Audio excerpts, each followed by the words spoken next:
নমস্কার, 7 ওয়েক নিউজ নেটওয়ার্কে আপনাদের স্বাগত। এবার জমা জলের বলি একরত্তি। এদিন সকালে ঘরের মধ্যে জমে থাকা জলে অসাবধানতাবশত পড়ে গিয়ে মৃত্যু হয় ওই অপ্রাপ্ত বয়স্কার। মর্মান্তিক দুর্ঘটনাটি ঘটেছে উত্তর দমদম পৌরসভার ১৩ নম্বর ওয়ার্ডের অন্তর্গত দেবীনগর এলাকায়। জানা গিয়েছে মৃত খুদের নাম ঋষিকা ঘোরই। বাবা পাপন ঘোরই নিমতা থানায় সিভিক পুলিশ পদে কর্মরত। বিগত বেশ কয়েকদিনের নাগারে বৃষ্টির জেরে দক্ষিণবঙ্গের একাধিক জায়গায় জল থই থই অবস্থা। একাধিক বাড়িতেও ঢুকে গিয়েছে জল। ঠিক তেমনই ঘোরই বাড়িতেও ছিল জমা জল।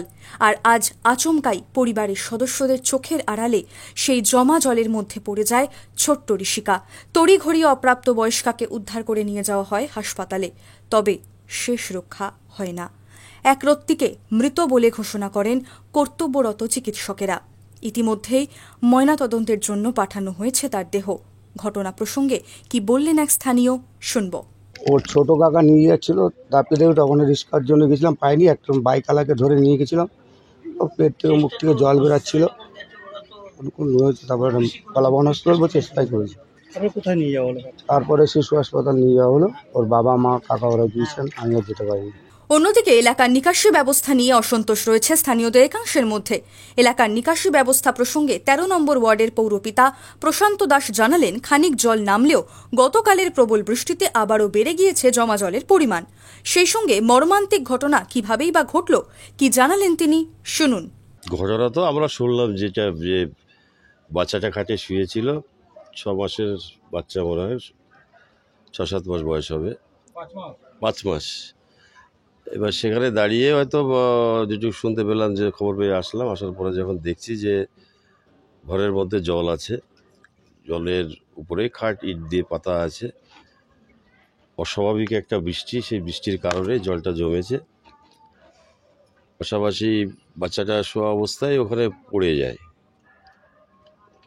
ঘরের মধ্যেই খাটের নিচেই পড়ে যায়। বাড়ির ওনার মা, মানে বাচ্চাটার মা বাইরে এসেছিল কোনো কাজের জন্যে, তারপরে দেখছে যে বাচ্চাটা পড়ে আছে। এখন এখান থেকে আমাদের পৌর হসপিটালে নিয়ে গেছিলেন, আমরা সঙ্গে সঙ্গে আমাদের ছেলেপেলে পাঠিয়ে দিলাম সাথে। সেখানে যাওয়ার পরে ওরা বললো যে আপনারা এখান থেকে অন্য জায়গায় নিয়ে যেতে পারেন। তখন হয়তো ওরা কি বুঝেছে জানি না, ওখান থেকে শিশু হসপিটালে নিয়ে যায়। যাওয়ার পরে ওখানে ওরা দেখে যে এক্সপায়ার করেছে, এখন পোস্টমর্টম করতে হবে। আমার জানা নেই, মানে আমি তো এখানে দীর্ঘ বছরের লোক,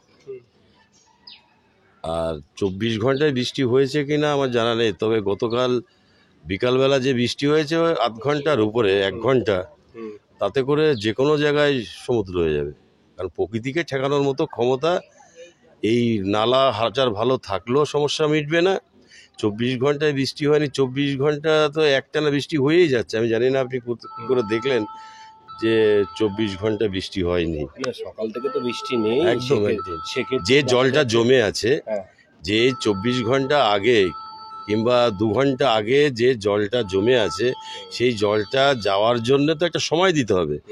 জল যেতে না যেতে জল অলরেডি 2 মিনিট 3 মিনিট জল 5 ইঞ্চি কমে গেছিল। গতকালের আবার বৃষ্টিতে সেই জলটা আবার বেড়ে গেছে। এইবার যাওয়ার তো একটা সময় দিতে হবে। ঘরের ভেতরে ওনার ঘর রাস্তা থেকেও নিচু আছে। আমি এর মাঝে প্রতিদিন জল হলে আমি আমার অঞ্চল ঘুরি। তা আমি এখানে এসেছিলাম, যেহেতু আমার ওয়ার্ড, এসে আমি বললাম যে তোমরা একটু বৃষ্টিতে যদি ঘরের ভিতরে যখন জল, ঘরটাকে একটু উঁচু করো। তো ওরা বলছিল যে এই বর্ষাটা গেলে আমরা কাজে টাজে হাত দেব। অর্থনৈতিক অবস্থা তো সবার সমান থাকে না, 3 ভাই ওরা।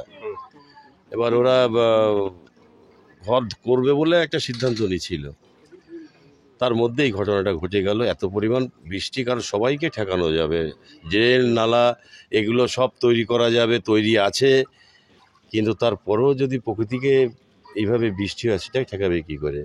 আমি এই ওয়ার্ডে জলের জন্য চন্দ্রিমাদি এবং আমাদের চেয়ারম্যান বিধান বিশ্বাস 6,51,00,000 টাকা অলরেডি স্যাংশন করেছে, তার শিলান্যাসও করে গেছেন রাজ্যের মন্ত্রী চন্দ্রিমা ভট্টাচার্য।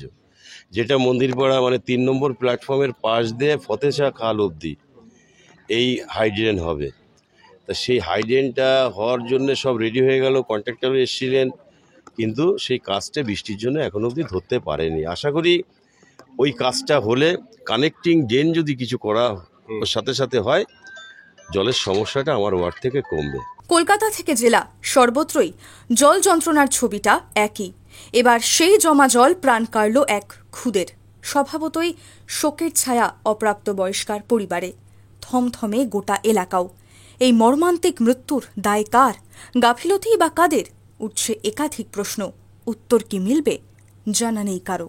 চন্দন সেনগুপ্ত, 7 আওয়ার নিউজ নেটওয়ার্ক। আরও বিভিন্ন খবরের আপডেট জানতে হলে 7 আওয়ার নিউজ চ্যানেলটিকে সাবস্ক্রাইব করতে ভুলবেন না, কারণ আপনাদের একটা সাবস্ক্রিপশন আমাদের কাছে অত্যন্ত মূল্যবান। সেই সঙ্গে আমাদের হোয়াটসঅ্যাপ চ্যানেলটি ফলো করে অবশ্যই পাশে থাকবেন। জয় হিন্দ।